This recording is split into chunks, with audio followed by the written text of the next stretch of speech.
Every legend has a beginning, but the truth is, most beginnings don't look legendary. Take a look at Cristiano Ronaldo today, and it's easy to see the trophies, the private jets, the sold-out stadiums, and the millions of fans chanting his name. But here's the question almost nobody asks. What did it actually cost to become Cristiano Ronaldo? Because long before he became one of the greatest soccer players in history, before the 5 Ballon d'Or awards, before the Champions League nights, before the billion-dollar brand, there was a frightened little boy growing up on a tiny island in the middle of the Atlantic Ocean. A boy who had no guarantee of success, no famous last name, no wealthy family, just a dream that sounded completely impossible. And that impossible dream would change soccer forever. The story begins on February 5th, 1985, on the Portuguese island of Madeira. Today, Madeira is known for its breathtaking mountains and beautiful coastlines. Tourists travel from around the world to experience its natural beauty. But for the Aveiro family, life looked very different. There were no luxury homes, no expensive vacations, no glamorous lifestyle. Money was always tight. Cristiano Ronaldo dos Santos Aveiro was the youngest of 4 children. His father, José Diniz Aveiro, worked several jobs to support the family, including serving as the equipment manager at a local soccer club. His mother, Maria Dolores dos Santos Aveiro, worked long hours as a cook and housekeeper. Neither of them could have imagined that one day their youngest son would become one of the most recognizable athletes on earth. At the time, they were simply trying to survive. A child who couldn't stop playing. Most children play until they're tired. Cristiano played until everyone else was tired. Then he kept going. If there was an empty street, he played.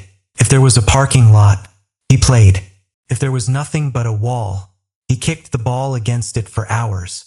Soccer wasn't just entertainment. It became an obsession.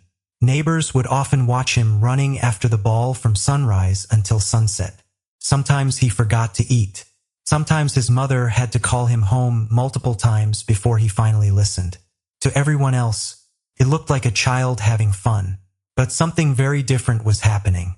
Without realizing it, Cristiano was building the discipline that would later separate him from millions of other talented players. Because talent may start the journey, but obsession keeps it alive. When Cristiano joined his first youth team, Andorinha, the coaches noticed something unusual. Yes, he was talented, but plenty of young players were talented. What made him different was how he reacted to losing. If his team lost a match, he cried. If he missed an easy chance, he stayed after practice until he got it right. Some people thought he was too emotional. His coaches saw something else. They saw a child who hated failure more than he loved winning. That mindset would define the rest of his career. Behind Cristiano's smile, life at home wasn't always easy. His father struggled with alcoholism, creating painful challenges for the family. His parents worked tirelessly just to pay the bills. There were days when every dollar mattered. Cristiano watched his mother sacrifice her own comfort so her children could have a better future. Those memories stayed with him. Years later, after becoming one of the highest-paid athletes in the world, Ronaldo would often say that his biggest motivation was never fame. It was making sure his family would never experience that kind of hardship again. Sometimes the strongest motivation doesn't come from wanting more. It comes from remembering what it felt like to have almost nothing. The dream that sounded impossible. By the age of 10, people across Madeira were already talking about one skinny kid with unbelievable speed and confidence. Local coaches believed he had extraordinary potential. But there was one problem. Madeira was too small.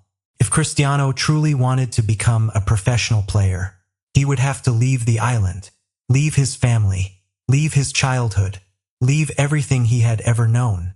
He was only 12 years old. Most 12-year-olds worry about homework.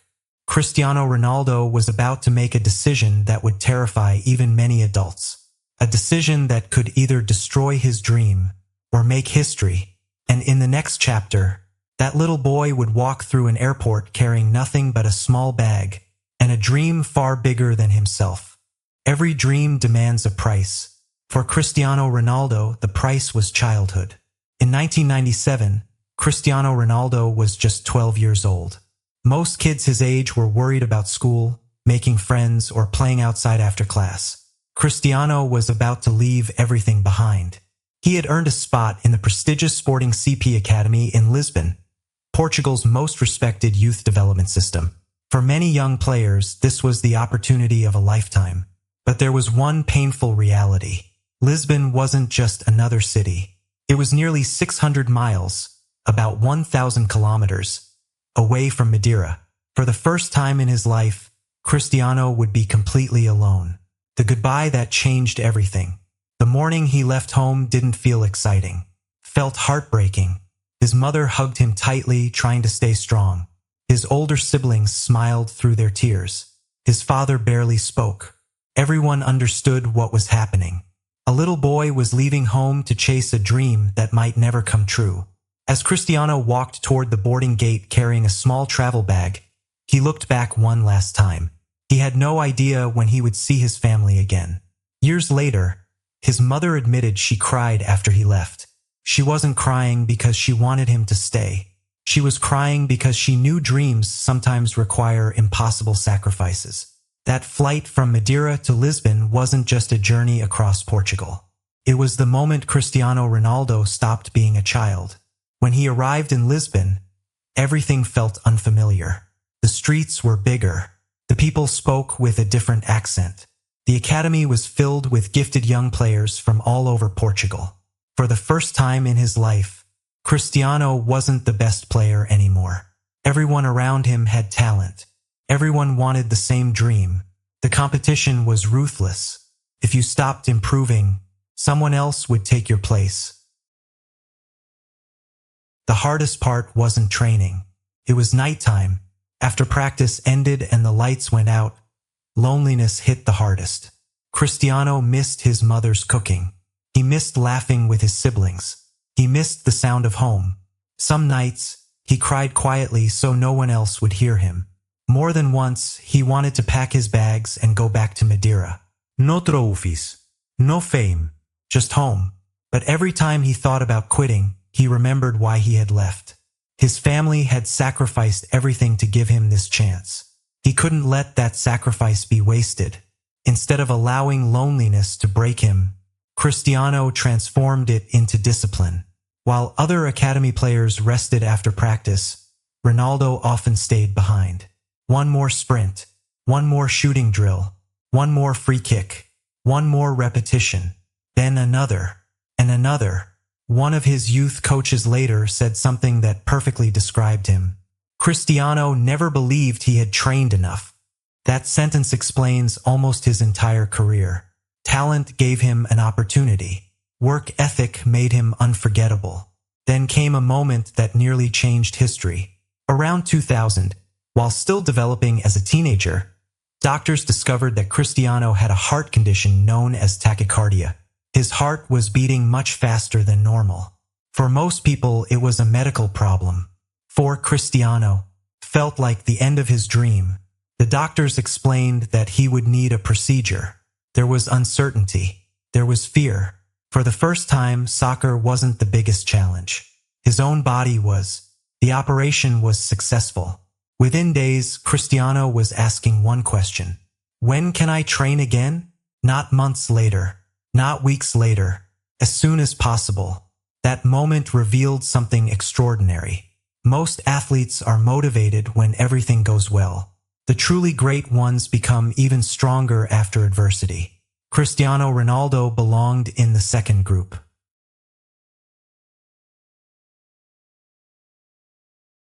By 2001, coaches inside Sporting CP were noticing something remarkable. Cristiano wasn't just improving. He was improving faster than everyone else. His speed had become explosive. His footwork was mesmerizing. His confidence was impossible to ignore. Soon, something happened that almost never happens in professional soccer. Within a short period, Ronaldo represented Sporting's under 16, under 17, under 18, reserve team, and eventually the first team. Each level was supposed to take years. Cristiano flew through them in months. The coaches had seen enough. This wasn't just another talented teenager. This was a player who was beginning to outgrow the academy itself. But no one, not even Cristiano, could have imagined what would happen next. In the summer of 2003, one preseason match against an English club would change his life forever. 90 minutes, one unforgettable performance, and a decision that would reshape the history of soccer. History doesn't always change in a World Cup final. Sometimes, it changes in a preseason friendly that almost nobody remembers. The summer of 2003 looked ordinary. It was just another preseason, another friendly match, another opportunity for clubs to prepare for the new season. But hidden inside those 90 minutes was a story that would change soccer forever. On one side stood Sporting CP, Portugal's rising club. On the other stood Manchester United, one of the biggest teams in the world, managed by the legendary Sir Alex Ferguson. To the fans, it was just another exhibition. To an 18-year-old Cristiano Ronaldo, it was the biggest audition of his life. The boy nobody could stop. The match kicked off at Sporting's newly opened stadium. Cristiano wasn't intimidated. He didn't care that he was facing experienced international defenders. He didn't care that some of the world's biggest stars were standing only a few yards away. He played exactly the same way he had played as a child in Madeira. Fearlessly. Every time Ronaldo received the ball, something happened. He attacked defenders one-on-one. He exploded past them with unbelievable acceleration. He changed direction so quickly that defenders lost their balance. One minute he was on the left wing. The next he appeared on the right. Then through the middle. Manchester United's defenders couldn't predict him. They couldn't catch him. And worst of all, they couldn't stop him. As the minutes passed, frustration began to spread across United's back line. Every attack seemed to start with the same player, the skinny teenager wearing green and white.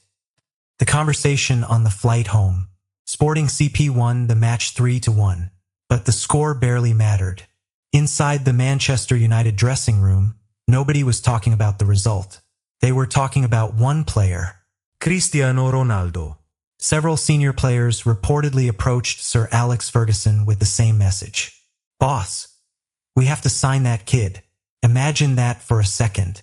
Some of the best professionals in England had just spent 90 minutes chasing an unknown teenager. Instead of wanting revenge, they wanted him as a teammate. Sir Alex Ferguson had already made up his mind. He wasn't willing to risk another club signing Ronaldo first. Within days, Manchester United reached an agreement with Sporting CP. Cristiano Ronaldo's life changed almost overnight. One match, 90 minutes, a single opportunity. That was all it took. In August 2003, Ronaldo officially became a Manchester United player. Everything around him suddenly felt bigger. The stadiums, the crowds, the media, the pressure. England wasn't Portugal. The Premier League was faster, more physical, more demanding. Defenders weren't interested in fancy skills. If you held on to the ball too long, they made sure you paid for it. Many gifted young players had arrived in England with enormous expectations. Many had failed. The question wasn't whether Ronaldo had talent. The question was whether his talent could survive English football. A few days after arriving, Sir Alex Ferguson called Ronaldo into his office. Cristiano expected a simple conversation. Instead, Ferguson handed him one of the most famous jerseys in soccer, number 7. For Manchester United, number 7 wasn't just another squad number. It had belonged to club legends like George Best, Brian Robson, Eric Cantona, and David Beckham. Cristiano was stunned. He reportedly told Ferguson he wasn't ready for that responsibility. The manager smiled. He disagreed.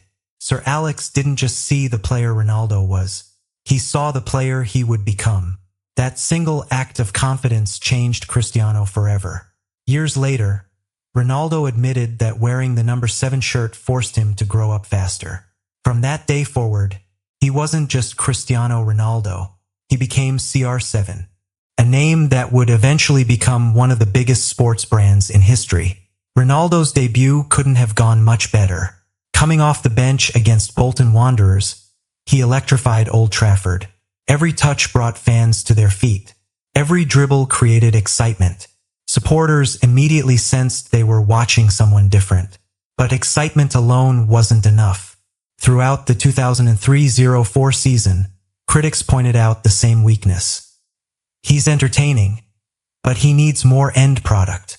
Too many stepovers, not enough goals, too much flair, not enough efficiency. Cristiano listened carefully. Not because criticism discouraged him, but because it revealed exactly what he needed to improve. While the cameras focused on his performances every weekend, nobody saw what happened after training. Extra shooting sessions, extra sprint drills, extra strength workouts, extra hours studying the game. He wasn't chasing applause. He was chasing perfection.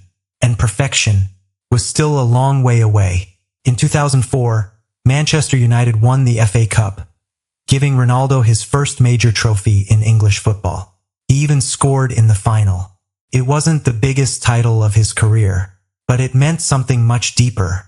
For the first time since leaving Madeira, Cristiano realized that the impossible dream he carried onto that airplane as a 12-year-old boy was slowly becoming reality.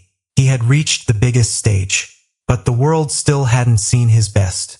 Not even close, because over the next 4 years, Cristiano Ronaldo wouldn't just improve. He would completely reinvent himself, and that transformation would turn a talented young winger into the best player on earth.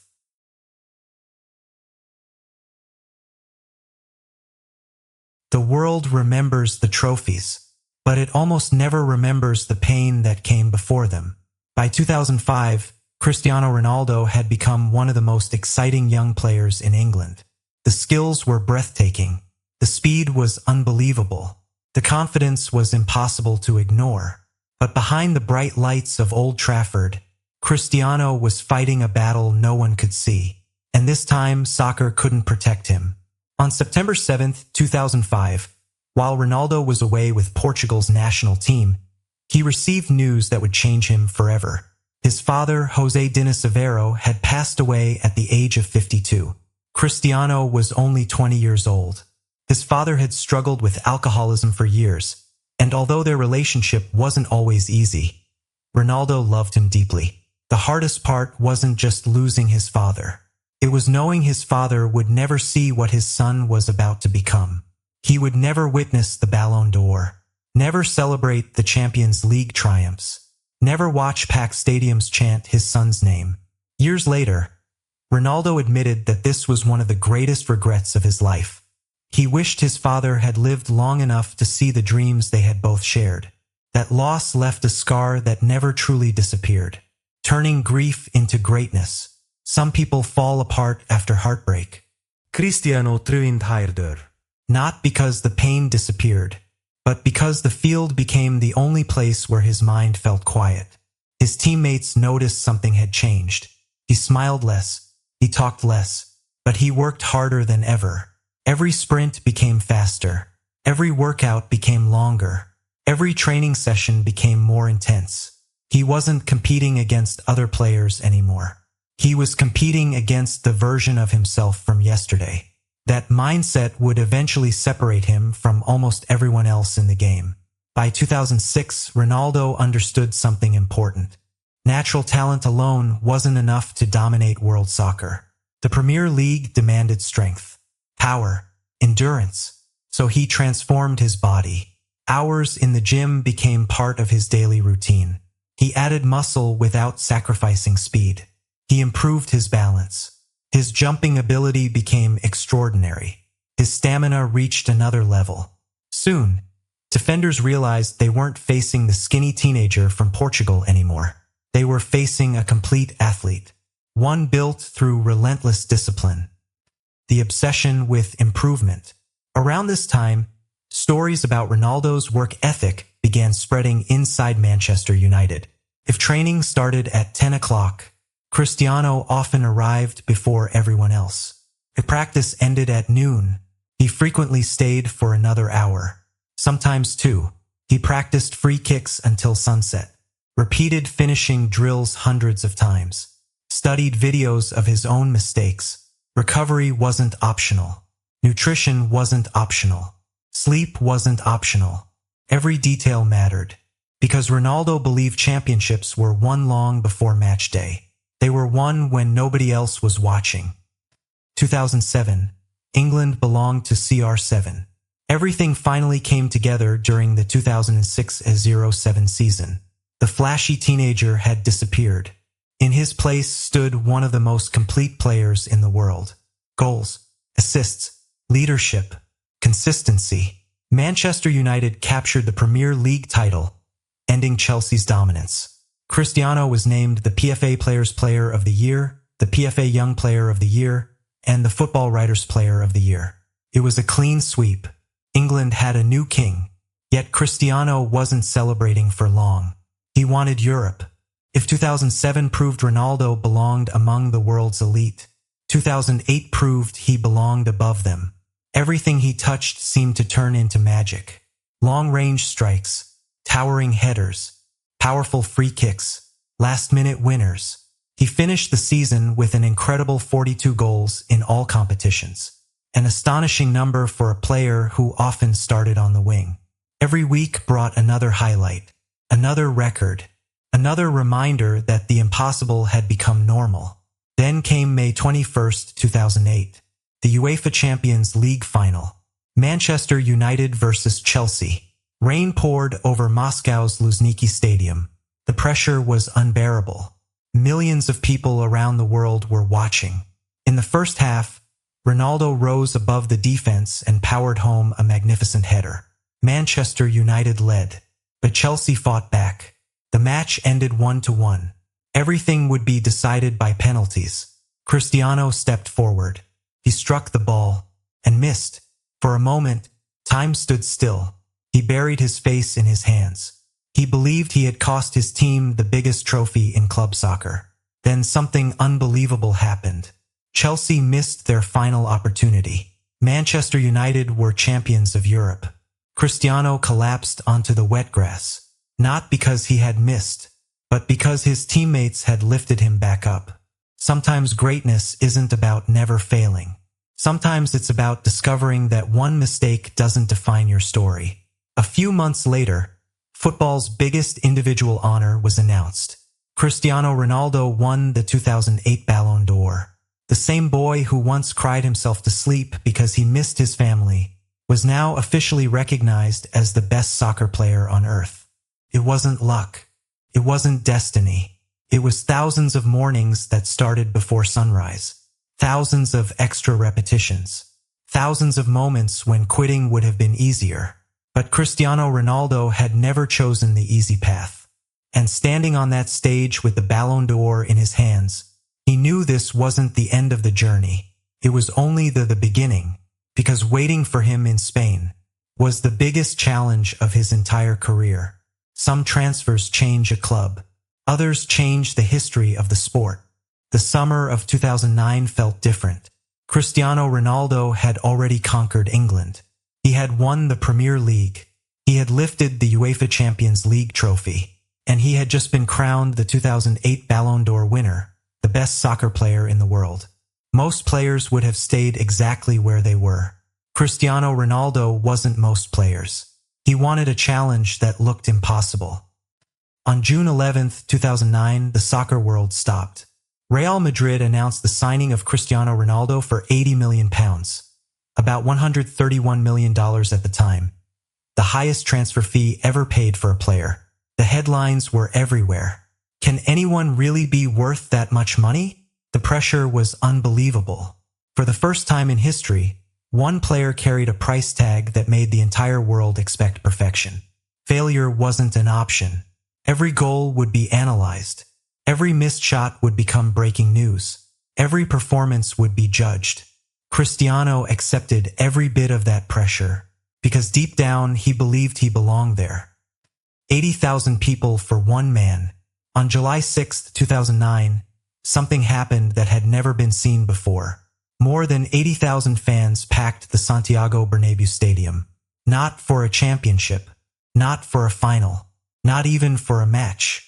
They came simply to watch Cristiano Ronaldo walk onto the field wearing Real Madrid's famous white jersey for the first time. It remains one of the biggest player presentations in soccer history. As he looked around the stadium, Ronaldo didn't look nervous. He looked ready. Years later, people would realize something important. Pressure didn't make Cristiano Ronaldo weaker. Pressure made him dangerous. A new league, a new standard. Spanish soccer was completely different from England. The game was more technical, more tactical, more patient. Cristiano understood immediately that talent alone wouldn't dominate La Liga. So he adapted. Again, he became stronger in the air, more clinical inside the penalty box, more intelligent with his movement. He wasn't just improving anymore. He was evolving. The winger who dazzled defenders in Manchester was slowly transforming into one of the most complete goal scorers the sport had ever seen. 2010, the rivalry that defined a generation. While Cristiano was building his legacy in Madrid, another superstar was doing the same in Barcelona. Lionel Messi. Soon, the soccer world became divided. Every weekend, the comparisons began. Who scored more? Who created more chances? Who deserved the Ballon d'Or? Who was truly the greatest? Television debates never ended. Social media exploded after every match. Fans argued across continents. It wasn't just a rivalry. It became a global phenomenon. But Cristiano rarely spoke about proving people wrong. Instead, he focused on improving himself. He once said that competition pushes great athletes to become even better. And perhaps no rivalry in sports history pushed two players further than Ronaldo and Messi pushed each other. By 2011, Cristiano Ronaldo was scoring at a pace that almost seemed impossible. Hat tricks became normal. 30-goal seasons became ordinary. Then 40 goals became ordinary. Soon, even 50 goals no longer shocked anyone. The unbelievable had become expected. Every defender knew exactly what Ronaldo wanted to do. The problem was, nobody could stop him. His left foot, his right foot, his headers, his free kicks. There was no obvious weakness. He had turned himself into the definition of a complete attacker. The 2011-12 season became historic. Real Madrid finished with 100 points, winning La Liga in record-breaking fashion. Cristiano scored 46 league goals. Every week seemed to produce another milestone. Another celebration, another record.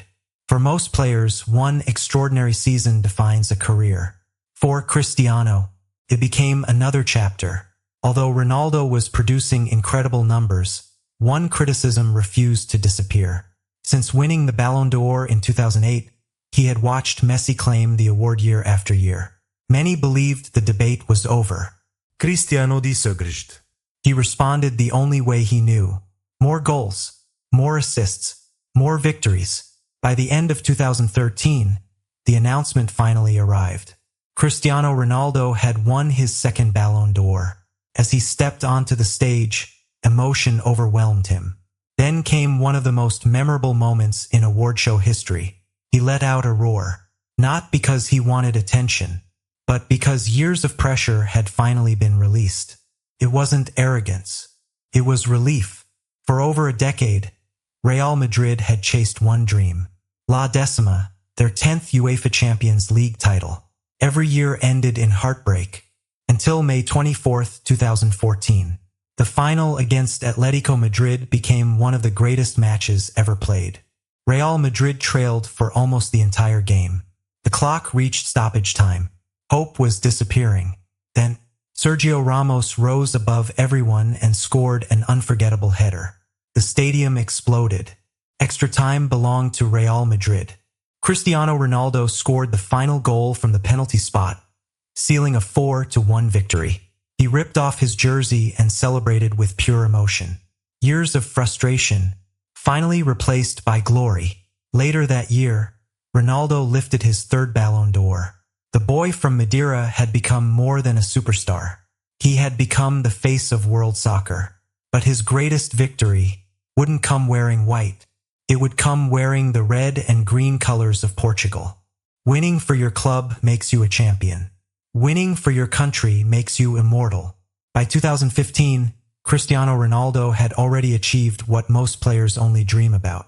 3 Ballon d'Or awards, a UEFA Champions League title with Real Madrid, league championships in England and Spain, hundreds of goals, countless records. To millions of fans, he was already one of the greatest players in history.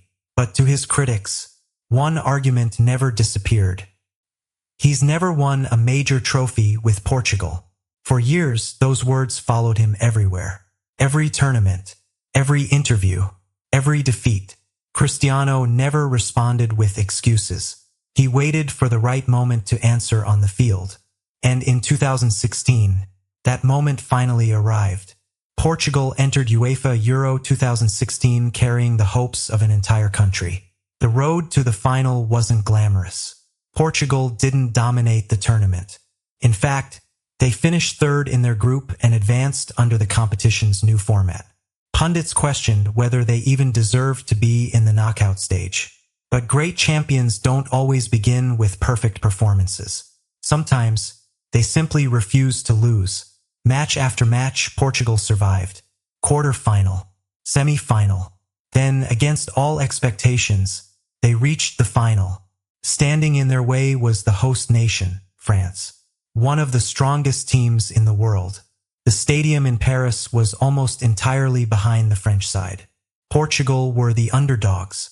Cristiano Ronaldo had waited his entire life for this moment. No one could have imagined what would happen next. The injury that broke millions of hearts.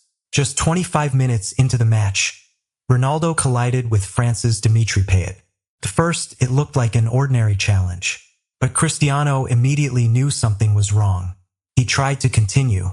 He ran. He limped. He fought through the pain.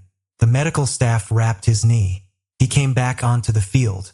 But only minutes later, his body gave up. As he sat on the grass, tears rolled down his face. Not because of the pain, because he realized his dream might be ending without him. The cameras captured one of the most heartbreaking images in soccer history. Portugal's captain leaving the biggest match of his life on a stretcher. Many believed the final was over, but Cristiano refused to disappear. Leading without the ball, most injured players head straight to the locker room. Cristiano stayed. For nearly the entire match, he stood on the sidelines, shouting instructions, encouraging teammates, celebrating tackles, motivating everyone around him. In those moments, he wasn't just Portugal's captain. He became their emotional leader. His passion spread across the entire team. Then, in the 109th minute of extra time, Eder struck the ball from long range. It rolled past the goalkeeper, into the bottom corner. Silence. Then an explosion of emotion. Portugal had taken the lead. Minutes later, the referee blew the final whistle. Portugal were champions of Europe for the first time in history. Cristiano collapsed in tears. Not because he had scored the winning goal, but because the dream he had chased since childhood had finally come true. Sometimes, the greatest leaders aren't remembered for what they do. They're remembered for the belief they inspire in others. 2016 to 2018, the Kings of Europe. If winning Euro 2016 completed Ronaldo's international legacy, the next 2 years elevated his club career to another level. Real Madrid achieved something no team had ever done in the modern Champions League era. They won the tournament in 2016, 2017, 2018, 3 consecutive UEFA Champions League titles, a feat many experts believed was impossible. And once again, Cristiano delivered when it mattered most. Knockout rounds, quarterfinals, semifinals, finals. Whenever the pressure increased, so did Ronaldo's performances, the goal that earned respect from rivals. Then came April 3, 2018. Real Madrid faced Juventus in the Champions League quarterfinals. Early in the match, Ronaldo scored. Then, moments later, a cross floated into the penalty area. Cristiano launched himself into the air. For what seemed like an impossible amount of time, he hung above the defenders. Then, he connected with a perfect bicycle kick. The ball flew into the net. For a brief second, the stadium stood silent. Then something extraordinary happened. Juventus supporters, the opposing fans, rose to their feet and applauded. Think about that. Thousands of rival fans applauded the player who had just scored against them. That isn't something statistics can measure. That's respect. The kind of respect earned only by doing the extraordinary. By the end of 2017, Cristiano won his 5th Ballon d'Or, drawing level with Lionel Messi. The debate over who was the greatest player of the generation became even more intense. But Ronaldo rarely tried to win arguments with words. He preferred numbers, goals, trophies, records, years of relentless excellence. After 9 unforgettable seasons, 450 goals, for Champions League titles, and countless unforgettable moments, Cristiano Ronaldo made another decision that shocked the soccer world. He was leaving Real Madrid. Fans couldn't believe it. Many thought he would retire there. Instead, he chose another challenge, another country, another league. He wasn't leaving because he had failed. He was leaving because he had already conquered everything there was to conquer. The next destination would be Italy, a place where many believed age would finally slow him down. But history had already taught us one lesson. Never underestimate Cristiano Ronaldo, because every time people believed they had seen his last great chapter, he found a way to write another one. Every legend faces a moment when the world starts writing the ending, before the story is actually over. By the summer of 2018, Cristiano Ronaldo had nothing left to prove. He had conquered England. He had conquered Spain. He had won 5 Ballon d'Or awards, 5 UEFA Champions League titles, the European Championship with Portugal, more than 650 career goals. For most athletes, this would have been the perfect ending. But Cristiano Ronaldo has never been interested in comfortable endings. He was searching for another challenge, another mountain to climb. In July 2018, Cristiano shocked the soccer world by signing with Juventus. Many people couldn't understand the move. He was 33 years old. Most players at that age are already thinking about retirement. Some critics believed Real Madrid had sold him at exactly the right time. Others claimed his best years were behind him. Cristiano heard every opinion. He always did. But he had spent his entire career turning doubt into motivation. Serie A, Italy's top league, had a reputation for tactical discipline and elite defending. Goals were harder to score. Space was limited. Mistakes were punished. If Ronaldo succeeded there, he would silence another generation of critics, proving them wrong. Again, he didn't need long. During the 2018-19 season, Ronaldo helped Juventus win the Serie A title in his very first year. He adapted quickly to a completely different style of soccer. His goals kept coming. His leadership kept growing. His standards never dropped. By 2020, he had scored over 100 goals for Juventus in just 3 seasons. Another remarkable milestone in a career filled with them. Once again, he had proven that greatness isn't tied to one club or one league. Greatness travels. The discipline nobody saw. By now, stories about Ronaldo's work ethic had become legendary. Former teammates described him as the first player to arrive at training, the last to leave.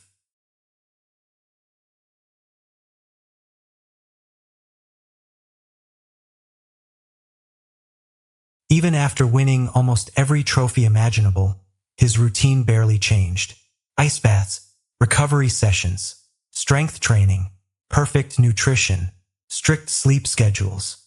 While other players celebrated victories, Cristiano was already thinking about the next match. People often asked what his secret was. The answer wasn't a secret at all. He simply refused to relax while others were still chasing him. Then came one of the biggest surprises in modern soccer. In August 2021, Cristiano Ronaldo returned to Manchester United, the club where the world had first discovered him. Old Trafford erupted with excitement. Fans who had grown up watching the young CR7 welcomed back a global icon. For many supporters, it felt like destiny. And Ronaldo delivered immediately. In his first match back against Newcastle United, he scored 2 goals. The stadium exploded. Felt as if time had stood still. The same player who had dazzled England nearly 2 decades earlier was once again wearing the famous number 7 shirt.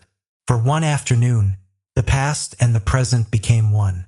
But life doesn't always separate success from sorrow. In April 2022, Cristiano Ronaldo and his partner, Georgina Rodriguez, shared devastating news with the world. One of their newborn twin babies had passed away during childbirth. No trophy. No record, no amount of fame could ease that heartbreak. The soccer world responded with compassion.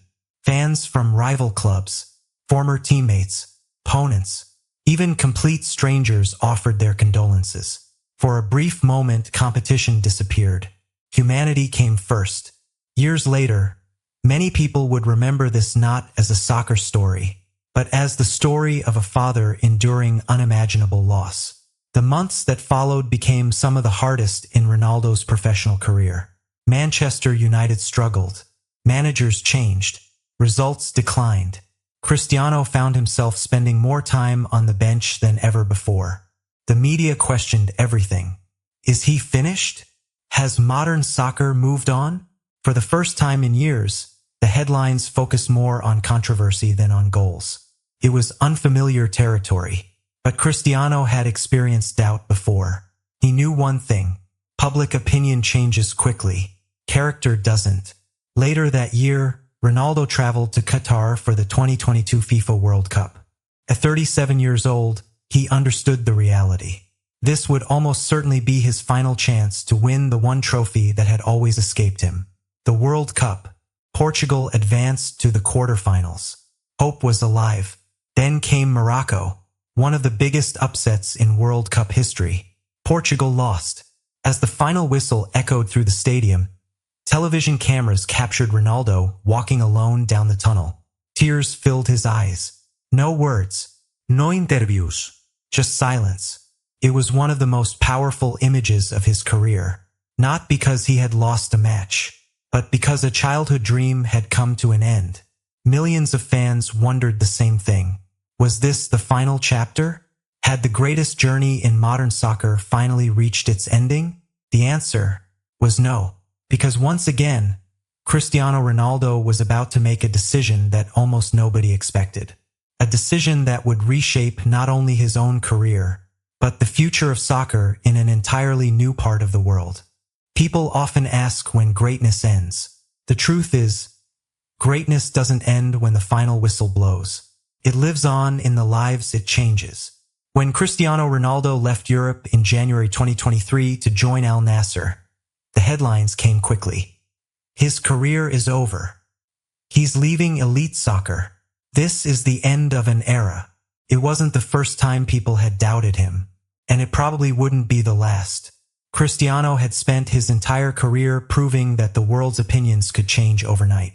This time was no different. On January 1st, 2023, Cristiano Ronaldo officially signed for Al Nassr in Saudi Arabia. Many people saw only the contract. Cristiano saw something bigger. He believed he could help grow soccer in a part of the world that was investing heavily in the sport. Within months, something remarkable happened. Global attention shifted. Millions of new fans began watching the Saudi Pro League. Stadiums filled. Television audiences grew. Soon, other world-class stars followed. Whether people agreed with his decision or not, one fact became impossible to ignore. Cristiano Ronaldo had once again changed the direction of the game. The record nobody thought possible. For years, people debated whether anyone would ever score 900 official career goals. It sounded impossible. Soccer history is filled with extraordinary scorers. But reaching 900? That belonged in fantasy. Yet Cristiano Ronaldo never measured success by what others believed was possible. He measured it by what he was willing to sacrifice. Season after season, goal after goal, he continued climbing. And when he crossed the 900-goal milestone, he didn't celebrate as if the journey were finished. He celebrated like someone who still believed there was another mountain to climb. That mindset had never changed. Not at 20, not at 30, not even approaching 40. More than records. By this stage of his life, Cristiano Ronaldo had become far more than a soccer player. The name CR7 had evolved into a global brand. Hotels, fitness centers, fashion, fragrances, partnerships with some of the world's biggest companies. What started as the jersey number given to a nervous teenager at Manchester United had become one of the most recognizable brands in sports history. But behind the business empire, the routine remained surprisingly simple. Wake up early, train, recover, eat with discipline, repeat, because Cristiano never believed success gave him permission to become comfortable. The man behind the fame, away from the cameras, another side of Ronaldo often appeared. The father, the son, the teammate. Throughout his career, he quietly supported children's hospitals, disaster relief efforts, cancer patients, and families facing financial hardship. Not every act of generosity made headlines. Many became public only because the people he helped chose to tell the story. Perhaps that's what real generosity looks like. Doing good, even when no one is watching. What makes a legend? Was it the goals? More than 900 of them. Was it the trophies? League titles in England, Spain, and Italy. 5 UEFA Champions League crowns. The UEFA European Championship with Portugal. 5 Ballon d'Or awards. Or was it something impossible to measure? The discipline, the resilience, the refusal to accept limits. Cristiano Ronaldo showed the world that talent can open a door. But discipline is what keeps it open. Every sprint, every extra workout, every lonely night away from home, every criticism, every setback, every sacrifice. They weren't separate moments. Together, they became the foundation of a legendary career. The full circle. Think back to the beginning of this story. A frightened 12-year-old boy stood inside an airport in Madeira with a small bag in his hand. He wasn't famous. He wasn't wealthy. He wasn't even certain his dream would come true. All he had was belief. Years later, that same boy would stand inside the world's biggest stadiums, lifting trophies that millions of athletes dream about but never touch. The distance between those two moments wasn't luck. It wasn't magic. It was built one day at a time. One training session. One sacrifice. One decision to keep going when quitting would have been easier. Final message. Every generation is fortunate enough to witness a few extraordinary people. People who redefine what is possible. Cristiano Ronaldo is one of them. You don't have to be a soccer fan to learn from his story. Because this was never just a story about soccer. It was a story about discipline, about resilience, about refusing to let your circumstances define your future. There will always be debates about who the greatest player of all time is. Those debates may never end. But one truth is beyond debate. A young boy from a small island with no shortcuts, no guarantees, and no extraordinary advantages built one of the greatest careers in sports history through relentless work, unwavering belief, and the courage to chase a dream that almost everyone else would have called impossible. And maybe that's the real meaning of behind the fame. Because behind every record, behind every trophy, behind every standing ovation, there is always a story, and this one will be remembered forever. Thank you for watching. If you enjoyed this documentary, don't forget to like, subscribe, and join us for another incredible journey. Behind the fame.